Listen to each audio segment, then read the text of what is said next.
Makakiha ba ikaw og cyber libel kung wa ka nganli? Panalitan, duna kay nabasahan sa social media og ningon, kining babayhana kawatan. Pwede ba kang mo claim nga ikaw tong maong babae ang ipadungog-dungog unya imong pasakan og kaso nga cyber libel ang ni-post adto? Lisod ka nang i-prove ngadto sa korte.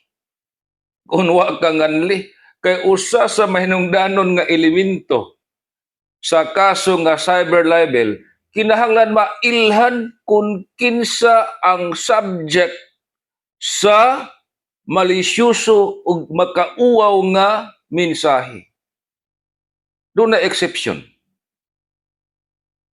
Wa ka nganli, pero mag-connect nga ikaw na, pananglitan, mingon ron ang inyong silingan, ning among barangay, kalabihan gyud kakawatan nining amo ang kapitan.